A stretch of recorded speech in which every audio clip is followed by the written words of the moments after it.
This is the Burrow House, a plantation home in tiny Statesburg, South Carolina, about 10 miles west of Sumter. It has been the site of many Forrest Gump-like moments. General Thomas Sumter lived here. Former Governor Stephen Miller lived here. Joel Poinsett, for whom the poinsettia is named, died here. Even Samuel Maverick, whose son became the namesake for the term independent rebel, owned this house on the property. A lot of really important but not splashy historic people have wandered through here. Perhaps the quietest of them all is arguably the most important story to tell. It began here in 1935 when three young girls discovered a stack of letters while playing in the basement of this home. Those letters, now held at USC's Caroliniana Library, tell the story of a slave named April. There's been a really good job of whitewashing a very awkward discussion. It's a hugely awkward discussion. In 1802, a white plantation owner named William Ellison lent one of his young slaves, April, to work for a gin maker in Winnsboro.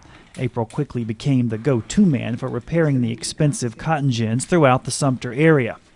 They send him out to the plantations and they take them apart. He would sharpen them on location. And that's why he heard about Statesburg. He came through here as a young man, and he said, well, when he bought his freedom or whatever, he came here. The center of plantation country, the wealthiest area of South Carolina. He changed his name. April was now known as William Ellison, the name of his former white owner. His gin business prospered. He bought this home, hundreds of acres of land, and eventually 68 slaves to work that land. Granger McCoy now lives in the Ellison home and says he often finds old cotton gin blades. What do the Ellisons say when they come? They're looking for the home place. All descendants of what many of us thought an impossible oxymoron, a black slave owner. I had a black ophthalmologist come through here, Ellison, and we sat on this couch right here. And his great-great-granddaddy owned 68 slaves, and here I am, white, over here, and my great-great-granddaddy didn't own any slaves. And it was like somebody blew a dog whistle in a kennel. Everybody was just kind of turning their head, not knowing how to handle all this. History tumbles you. And what little we can learn about Ellison as a slave owner isn't pretty. The book Black Masters chronicles Ellison's life in the antebellum South and suggests that his slaves were the worst fed and clothed of any in Statesburg. It also suggests that Ellison was a slave breeder, selling off infant girls, a practice even some white owners found cruel. Whatever the case, Ellison certainly had a good relationship with other white aristocracy.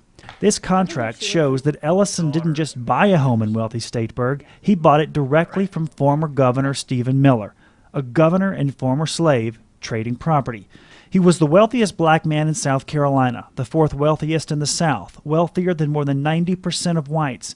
Just a few hundred yards from the Ellison home is the Ellison graveyard, private, neither mixed with other white nor black tombstones, symbolic of his unusual position in the pre-war South, a position so few of us even knew existed. Whatever happened during Reconstruction, and then up through the Jim Crow era, anything and everything that had to deal with the relationships between the blacks and the whites just went underground. And may have remained so, if not for a stack of letters found under his house.